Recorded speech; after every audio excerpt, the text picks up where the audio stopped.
السلام عليكم حبايبي طلاب اولى ثانوي، اهلا بيكم يا دكاتره. يا رب ان شاء الله تكونوا بخير. النهارده ان شاء الله هناخد مع بعض حل الهوم ورك بتاع ليسون 4 و5 عند حضرتك يا فندم، فركز قوي معايا في الكلام اللي هيتقال ده لان في شويه افكار محترمه. طيب، اول سؤال عند حضرتك يا دكتور بيقول ايه؟ بيقول لك what are the physiological adaptation of fish that live in depths of oceans. الراجل بيسالني ايه هو الفسيولوجيكال ادابتيشن بتاع الاسماك اللي عايشه في اعماق المحيط. اقول له بص يا دكتور، الدبس اللي عايشه في الفيش في الدبس اوف اوشنز عندها مشكلتين. ايه هما المشكلتين؟ قال لي المشكله الاولى عند حضرتك وهي نقص الاكسجين، صح. المشكله التانية عند حضرتك يا دكتور وهي زياده البريشر، صح كده. دول اهم مشكلتين الليفنج اورجانيزمز اللي عايشه في الاعماق محتاجه انها تتعامل معاهم، نقص الاكسجين وزياده البريشر. جميل. الراجل بيقول لي ايه بقى يا فندم الفسيولوجيكال ادابتيشنز بتاعت الاسماك اللي تحت دي؟ هل ان هيكون عندها سمول جيلز؟ يا دكتور ما هو سمول جيلز مش هتعالج مشكله نقص الاكسجين، فاكيد لا. هي محتاجه ان يبقى عندها لارج جيلز، الجيلز بتاعتها تبقى كبيره. عندها سترونج بلاد فيسلز؟ اه يا دكتور عندها سترونج بلاد فيسلز. ليه يا فندم عندها سترونج بلاد فيسل؟ لان لما يبقى البلاد فيسلز بتاعتها سترونج وديورابل، يعني قويه ومتينه حضرتك، تستحمل او تقدر انها تادابت للهاي بريشر او الضغط العالي اللي موجود تحت. ماشي. انكريز الميتابوليك ريت؟ لا يا دكتور، هي بتقلل الميتابوليك ريت بتاعها. ليه يا فندم بتقلل الميتابوليزم بتاعها؟ قال لي عشان تعوض نقص الاكسجين اللي موجود. مين كان بيعمل كده؟ قال لي سمكه مشهوره قوي اسمها الالكتريك ايل اللي هو تعبان البحر. inability to regulate البلاد بريشر، ما بتقدرش انها تظبط البلاد بريشر. لازم يا دكتور تظبط البلاد بريشر بتاعها وتخليه ايكوال مع الاكسترنال بريشر عشان تستحمل الضغط العالي اللي موجود. كويس، يبقى الاجابه الصح عند حضرتك اجابه بي. جميل جدا. السؤال اللي بعده عند حضرتك سؤال نمبر 2، بيقول لك يا دكتور how do large gills and capillaries help the deep fish. ازاي الجلز اللي هي الخياشيم الكبيره والكابيلاريز الرفيعه حضرتك بتساعد الديب سي فيش؟ اقول له والله اللارج جيلز بتسحب ميه كتير فبتدخل كميه اكسجين مناسبه، لان اصلا الاكسجين في الميه قليله، فانا بحاول ان انا اسحب كميه ميه كبيره جدا ادخلها عن طريق الجيلز، فاقدر اسحب منها الاكسجين عن طريق الكابيلاريز الرفيعه. increase the amount of oxygen extracted from water. صح يا دكتور، الإجابة دي صح. reduce the need for oxygen. reduce the need for oxygen دي تحصل لما حضرتك تقلل الميتابوليزم بتاعك كليفنج اورجانيزم. هتقلل الميتابوليزم فهتقلل احتياجك من الاكسجين، صح كده. فمش دي مش بسبب الجلز والكابيلاريز خالص، دي بسبب ان هو بيقلل او reduce الميتابوليك ريت. improve الموفمنت ابيليتيز ملهاش دعوه يا دكتور، وريز البريشر ان ذا بادي برضه ملهاش علاقه. طيب، السؤال اللي بعده عند حضرتك بيقول لي what is an example of fish that live in depths of ocean and adapt to low oxygen level. الراجل عايز example على فيش بتعيش في عمق المحيط وبتتعامل مع الاكسجين القليل. بتعمل يا دكتور عند حضرتك physiological adaptation عشان تتعامل مع الاكسجين القليل. مين يا فندم؟ الشارك؟ اقول له لا، الشارك حضرتك بتعمل ادابتيشن بس مش عشان تتعامل مع الاكسجين القليل، امال عشان تتعامل مع ايه؟ عشان تتعامل مع البريشر العالي، عشان تتعامل مع الهاي اوزموتيك بريشر اللي في الووتر. فسمكه القرش بتعمل ايه يا دكتور؟ قال لي سمكه القرش بتزود كميه اليوريا في جسمها عشان تزود عندها الاوزموتيك بريشر، وبالتالي يبقى ايكوال او قريب من الاوزموتيك بريشر بتاع الميه اللي هي فيها. فالشارك لا. الالكتريك ايل؟ يا دكتور، الالكتريك ايل بتتعامل مع نقص الاكسجين. ازاي؟ قال لي بطريقتين. الطريقه الاولى ان هي عندها لارج جيلز، الخياشيم بتاعتها كبير، حلو، وعندها كمان فيري فاين بلاد كابيلاريز عشان تقدر تاكستراكت كميه اكسجين مناسبه، حلو. رقم 3 يا دكتور عند حضرتك قال لي ان هي بتقلل الميتابوليك ريت بتاعها او بتقلل الميتابوليزم فتقلل احتياجها من الاكسجين. فالاجابه الصح عندي الالكتريك ايل. السلمون لا، لان السلمون ما بتعملش فيسيولوجيكال ادابتيشن، هي بتعمل بيهيفيورال ادابتيشن عشان تعرف تتنقل ما بين السولت والووتر. والتونه لا برضه عند حضرتك. فالاجابه الصح اجابه بي. سؤال نمبر 4 بيقول لي يا دكتور how does osmosis affect the movement of water between solution. ازاي يا فندم الاوزموزس بيأثر على حركة الووتر ما بين السوليوشنز وبعضها؟ انا عارف يا دكتور ان الاوزموزس بتتحرك من الغني للفقير.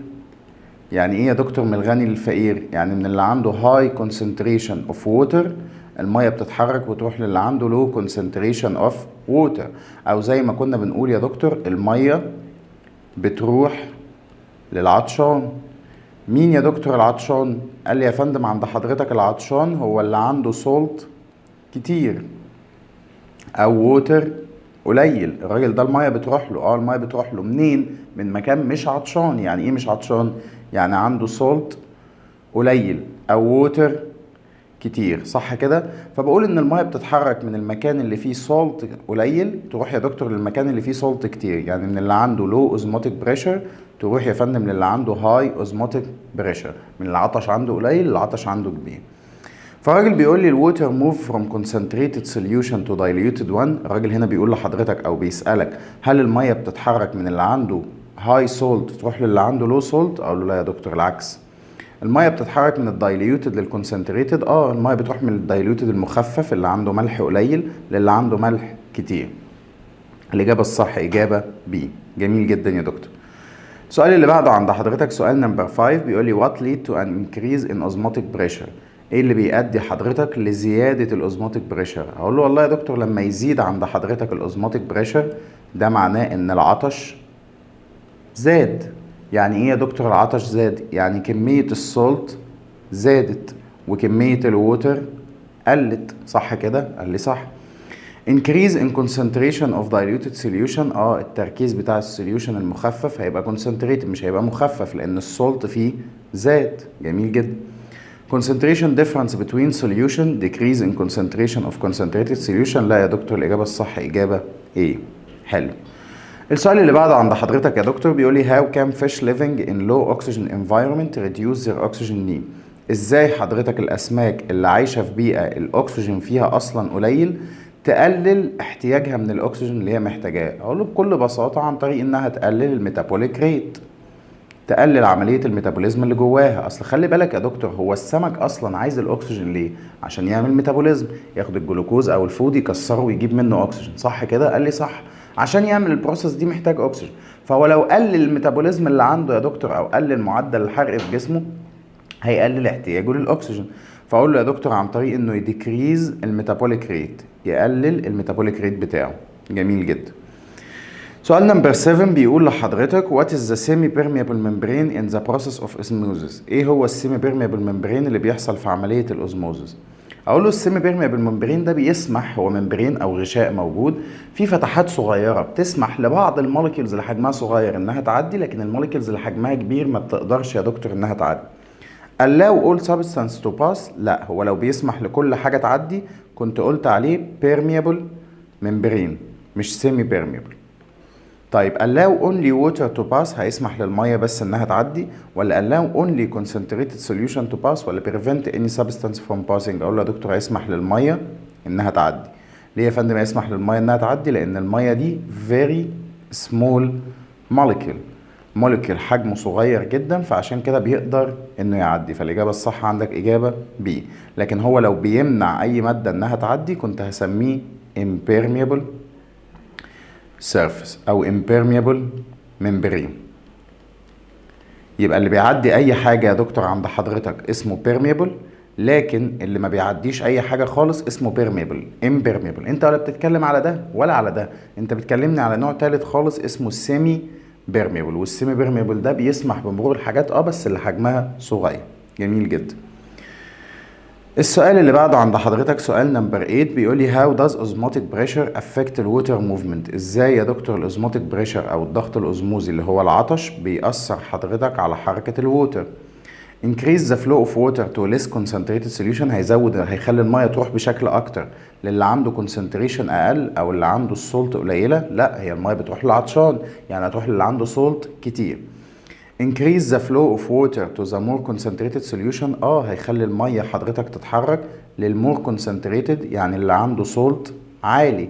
ليه؟ لان اللي عنده سولت عالي ده يا دكتور بيصنف على انه عطشان، صح كده؟ فالاجابة الصح عندك اجابة B.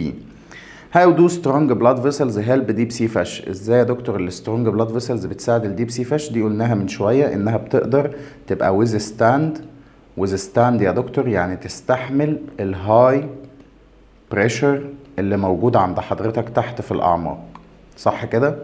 improve their breathing help them adapt to high pressure. يا دكتور بتساعدهم ان هم يتكيفوا على الهاي بريشر او الضغط العالي.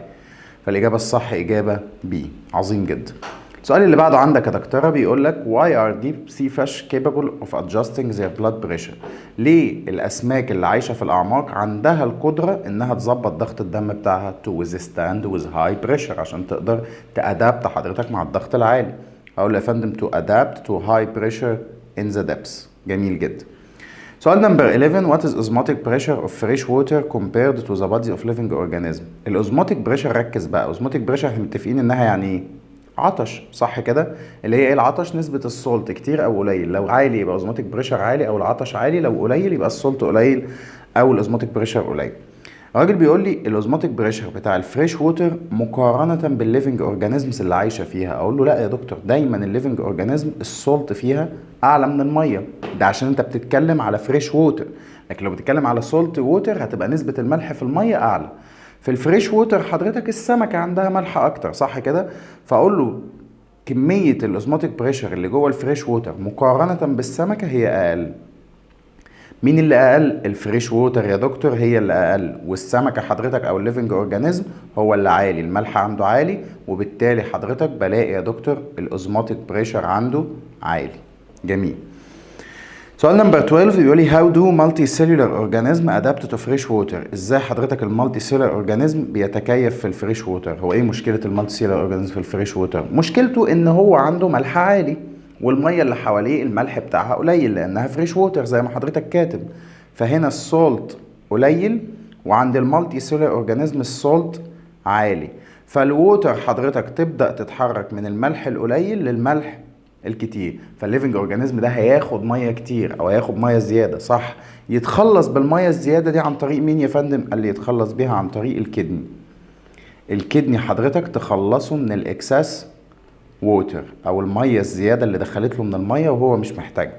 فاقول له يا فندم by developing kidney to eliminate excess water، عن طريق انه بيطور الكدني بتاعته ويبدا يستخدم الكدني دي انه يتخلص من الميه الزياده. طيب لو السمكه او المالتي سيلر اورجانيزم ده عايش في السولت ووتر برضه هيستخدم الكدني، بس خلي بالك المره دي هيستخدم الكدني عشان يتخلص من الاكساس سولت، لان دلوقتي حضرتك الملح عنده كتير، كويس؟ فيستخدم الكدني عشان يتخلص من الاكسس سولت ويبدا يبلع ميه كتير من ميه البحر عشان يعوض الملح الزياده. دكتور ما الميه ده يدخل معاها ملح حبيبي، ما انا بقول لك الكدني هيخلصه من الملح الزياده اللي هيدخل، صح كده؟ يبقى الكدني بتخلص الميه او الملح. السمك اللي عايش عند حضرتك في الفريش ووتر الكدني بتخلصه من الميه الزياده، حلو. والسمك يا دكتور اللي عايش في السولت ووتر الكدني بتخلصه من الملح الزياده. جميل جدا. طيب السؤال اللي بعده عند حضرتك بيقول لي what is the effect of saline environment on fish in forming the osmotic pressure؟ ايه يا دكتور تأثير البيئة المالحة على الأسماك عشان تكون الأوزموتيك بريشر بتاعها؟ أقول له والله السالاين انفايرمنت نسبة السولت فيها بتبقى عالية، والأسماك اللي أنت بتتكلم عليها نسبة السولت فيها بتبقى قليلة، وبالتالي السولت بيتحرك من مية البحر يروح للسمك، وفي نفس الوقت الووتر حضرتك بتيجي من السمكة وتطلع لمية البحر. طيب فأقول له increase oxygen need decrease الادابشن level requires them to adjust osmotic pressure to cope with the environment. ده لازم، ده أساسي حضرتك، ودي اللي بيعملها الشارك. أشهر ليفنج أورجانيزم بيأدابت على الموضوع ده هو الشارك. إن الشارك حضرتك بيعمل إيه يا دكتور؟ بيزود اليوريا في جسمه، فلما تزيد اليوريا في جسمه يزيد الأوزموتيك بريشر ويبقى ايكوال أو قريب من حضرتك الأوزموتيك بريشر بتاع السي ووتر أو مية البحر اللي هو عايش فيها. صح كده؟ قال لي صح يا فندم، فالإجابة الصح عند حضرتك إجابة سي. سؤال نمبر 14 بيقول لي what are behavioral adaptation؟ ايه هو behavioral adaptation؟ تغير في السلوك حضرتك، تغير في السلوك او في التصرفات اللي بيقوم بيها الليفنج اورجانيزم عشان يواجه اكشن معين او موقف جديد اول مره يتعرض له، او يستفيد اكبر استفاده من الامكانيات اللي حواليه، فالسلوك بتاعه بيتغير. behaviors or action taken by living organism to avoid the harsh conditions، صح. سلوكيات او بعض الافعال بيقوم بيها الليفنج اورجانيزم حضرتك عشان يواجه الظروف البيئيه الصعبه اللي هو فيها. لكن هل هي يا دكتور تعتبر تغيرات او تشينجز بتحصل في الجينز؟ لا خالص. هل هي تغيرات في السراوندينج انفايرمنت؟ لا، هي تغيرات في سلوك الكائن الحي بناء على التغيرات اللي حصلت في البيئه اللي حواليه. طيب سؤال نمبر 15 عند حضرتك يا دكتور هنا بيقول لك what are structural adaptation؟ ايه هو structural adaptation؟ تكيف او تغيرات بتحصل في الاستراكشر في التكوين بتاع الكائن الحي عشان يقدر يعيش ويتعامل في البيئة اللي هو فيها. فاقول له change in behavior، لا مش في البيهيفير خالص. change في الفيزيكال structure of living organism، تغيرات في التكوين او التركيب بتاع الكائن الحي، لكن ماليش دعوة بالبيهيفير ولا في الدايت النظام الغذائي بتاعه يا دكتور. How do large eyes help fish living in depths of oceans؟ العين الكبيرة حضرتك بتساعد الأسماك اللي عايشة في أعماق المحيط في إيه؟ دكتور الكلام ده هنقوله الدرس الجاي، وهنقول لحضرتك إن في عمق المحيط، ركز معايا كده، المية أو مش المية سوري، الضوء بيكون قليل جدا جدا جدا، لدرجة حضرتك إن في طبقة من طبقات المحيط بتبقى دارك لاير. دارك لاير يعني طبقة مظلمة ما بيوصلهاش ضوء نهائي، نسبة الضوء هنا حضرتك زيرو. فنسبة الضوء يا دكتور لما تكون قليلة قوي كده او تبدأ تقل كل ما تنزل في عمق المحيط، السمك عشان يشوف بيوسع عينه وبيكبر عينه بشكل كبير حضرتك عشان يستقبل اكبر كمية من كده من الضوء فيشوف اي حاجة قدامه.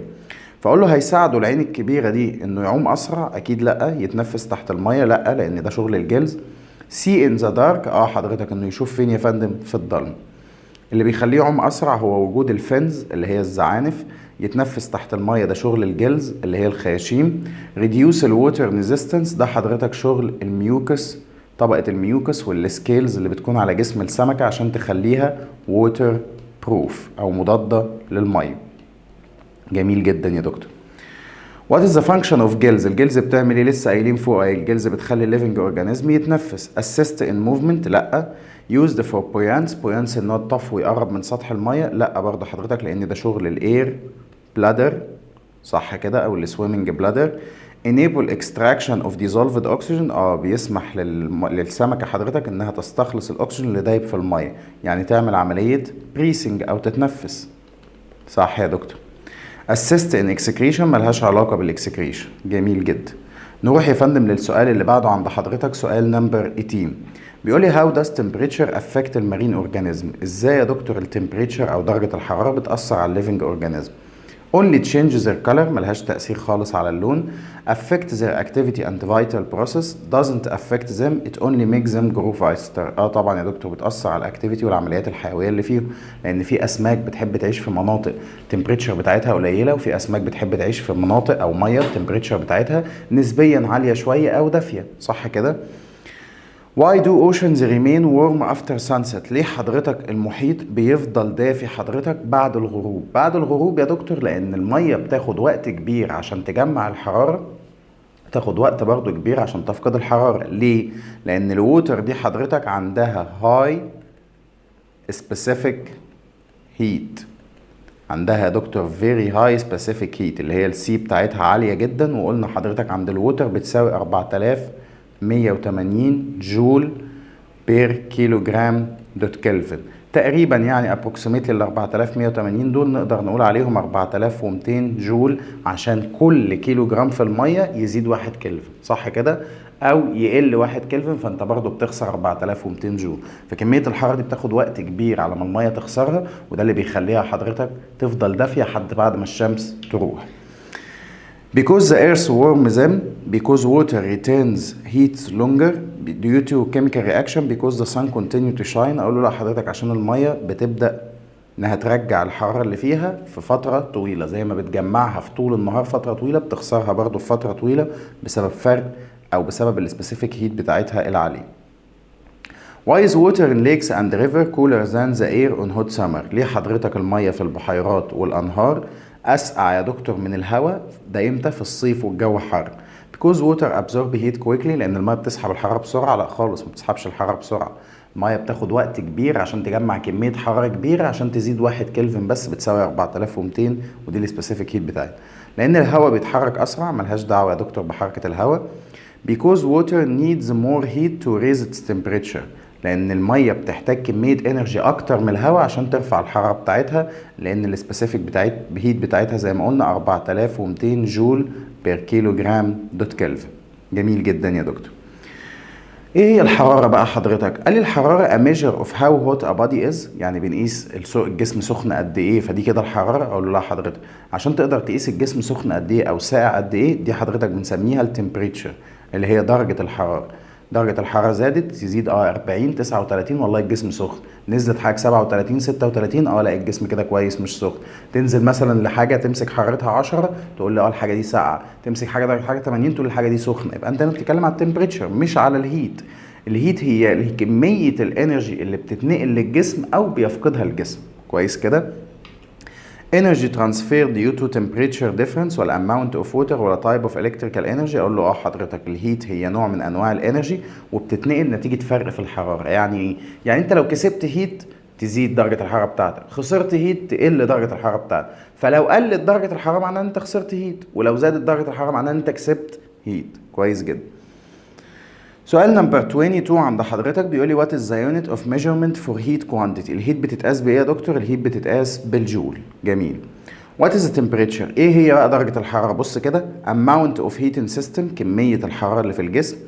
quantitative description of hotness or coldness of body. هي دي بقى وصف كمي حضرتك لكمية الحرارة او كمية السخونة وكمية البرودة بتاعة الجسم. زي ما قلت لك ان الجسم ده ساقع قوي فاقول ده درجة حرارته 10، ده درجة حرارته 9، ده درجة حرارته 0، صح كده؟ او الجسم ده سخن اقول درجة حرارته 80، درجة حرارته 90، درجة حرارته 150. كويس؟ مش جسم انسان اكيد، الارقام اللي انا بقول عليها ده بتكلم على بادي بشكل عام ايا يكن المعلقة مثلا.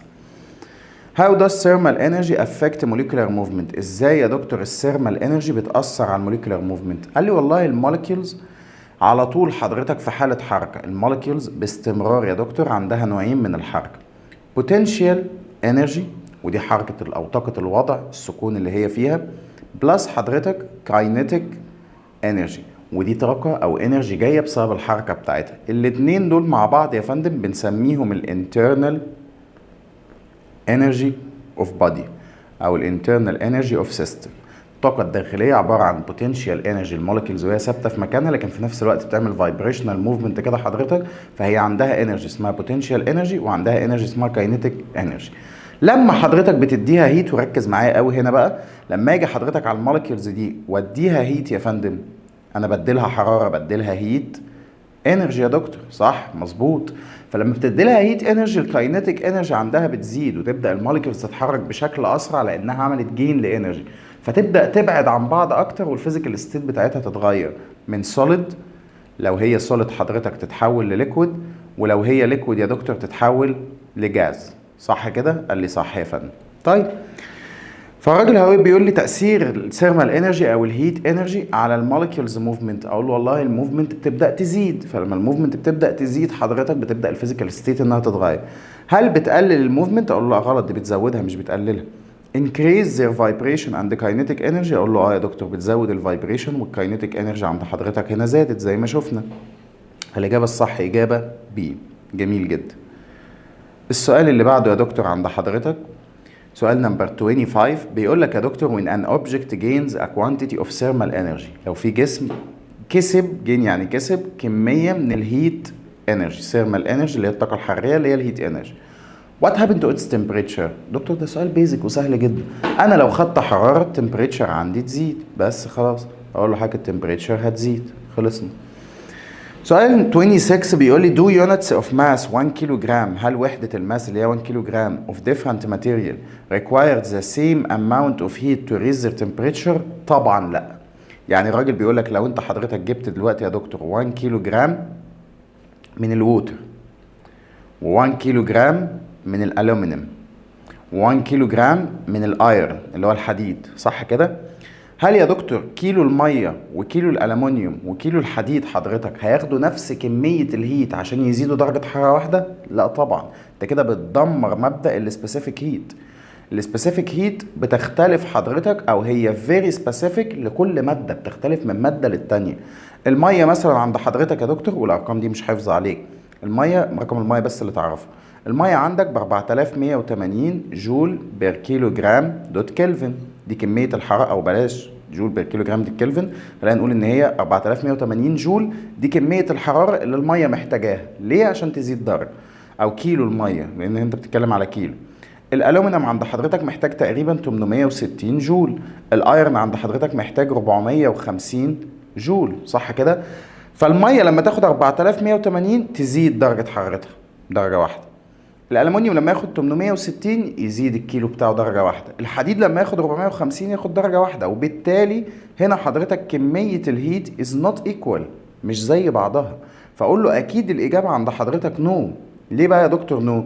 because each material needs a different amount. كل ماده فيهم محتاجه كميه مختلفه من الحراره. هقول له نو but they need equal amount، يبقى احنا ما عملناش حاجه كده، صح؟ الاجابه الصح عندك اجابه بي. طيب بعد كده حضرتك في سؤال 27 الراجل بيقول لي وات سبيسيفيك هيت اوف ووتر. السبيسيفيك هيت بتاعت الووتر احنا قلنا يا دكتور 4180 جول بير كيلو جرام دوت كلفن. دكتور جايب لي 4200، تمشي يا عم، ما جاتش على 20 دول، ابروكسيمتلي 4200، لكن الصح ان هي 4180. الاثنين مكتوبين عندك في الكتاب، فالاثنين صح، وما تخافش مش هيجيب لك الاثنين في اختيارات، يا دي يا دي. ماشي. What is the reason for the high specific heat of water؟ ايه السبب حضرتك في ان السبيسيفيك هيت بتاعت الميه عاليه قوي يا دكتور؟ اقول له بسبب وجود الهيدروجين بوند. الهيدروجين بوند اللي موجوده ما بين الليكويد ووتر حضرتك هي السبب في ان انت بتحتاج كميه كبيره من الانرجي عشان الهيدروجين بوند دي تتكسر، فتبدا المولكيولز انها تسخن، او الحركه بتاعتها كاينتيك انرجي بتاعتها تزيد ويبعدوا عن بعض. فاقول له بريسنس اوف سولت لا، سايز اوف مولكيول لا، الهيدروجين بوند اللي بين المولكيول هي دي حضرتك السبب. طيب سؤال نمبر 29 عند حضرتك بيقول لي how does the high specific heat of water contribute to climate moderation؟ ازاي حضرتك السبيسيفيك هيت العاليه بتاعت الميه ليها دور حضرتك في تظبيط المناخ؟ اقول له يا فندم by only storing heat، عن طريق انها بتخزن الهيت بس، by reducing humidity، by preventing rainfall. اقول له لا يا دكتور الاجابه الصح by regulating land temperature، بسبب حاجه اسمها السي بريز. السي بريز يا دكتور عند حضرتك اللي هو نسيم البحر.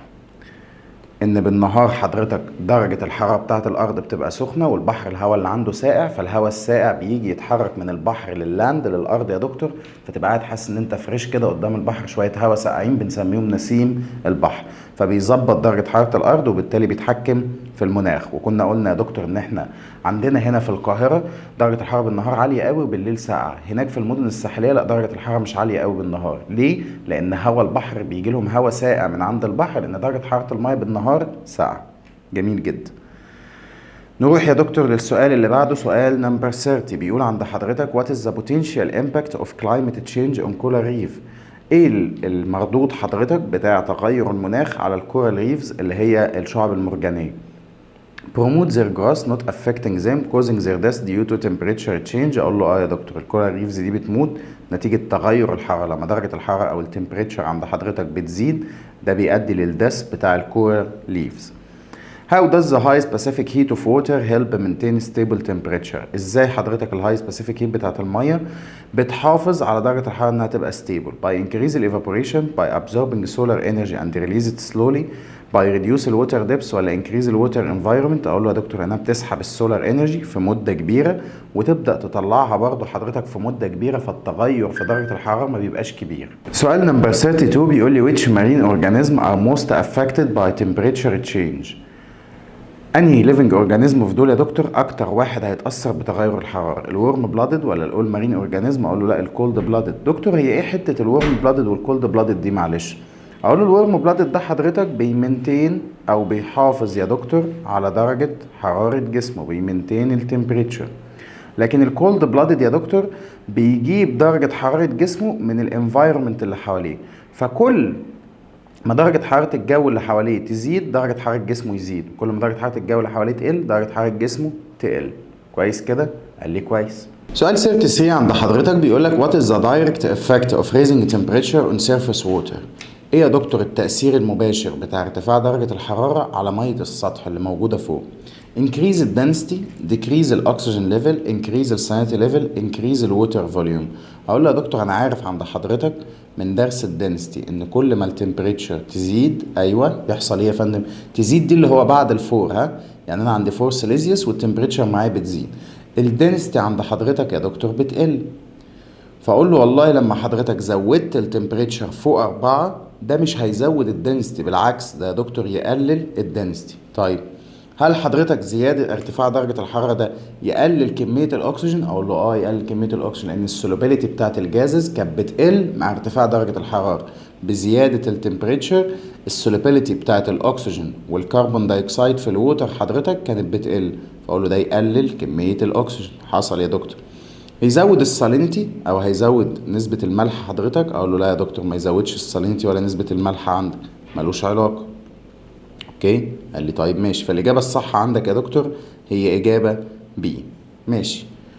نروح بعد كده يا فندم لسؤال نمبر 34. بيقول ايه سؤال نمبر 34؟ بيقول لحضرتك how do marine organism respond to temperature change. ازاي يا دكتور الليفنج اورجانيزمز اللي عايشه في الميه بتدي رد فعل للتغيرات بتاعه الحراره؟ they remain fixed in place، بيفضلوا زي ما هم. they move to more suitable area، they freeze، they only change in shape. اقول له لا يا دكتور، هيتحركوا لمكان تاني مناسب. لو هم قاعدين في مكان درجه الحراره بتاعته زادت يروحوا لمكان درجه حرارته مناسبه، لو قاعدين في مكان درجه الحراره بتاعته قلت يشوفوا مكان تاني ادفى شويه، بس وهكذا. هو ده الادابتيشن، هو ده التكيف بشكل عام. What happened to water when it absorbs solar energy during the day؟ ايه اللي بيحصل للميه لما تسحب السولار انرجي بالنهار يا دكتور؟ it cools rapidly، هتبرد بسرعه؟ لا، ولا بتسخن بسرعه ولا بتبرد بسرعه.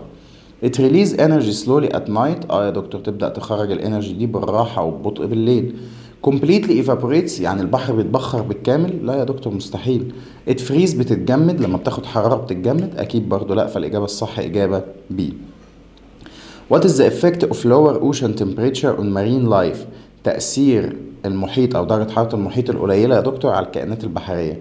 lead to increased activity، لما درجة حرارة البحر بتقل أو درجة حرارة المحيط يا دكاترة بتقل، ده بيزود الأكتيفيتي ولا can cause decrease in oxygen level ولا make المارين organism grow faster ولا doesn't affect المارين لايف؟ بص يا دكتور، لما التمبريتشر عند حضرتك هتقل هيحصل ايه؟ قال لي يا دكتور السولوبيليتي بتاعة الأكسجين والكربون دايوكسيد هتزيد. صح؟ صح. كمية الأكسجين والكربون دايوكسيد هيدوبوا في المية أحسن. ولما الأكسجين عند حضرتك بالأخص يا دكتور يزيد يعمل إيه في الأكتيفيتي؟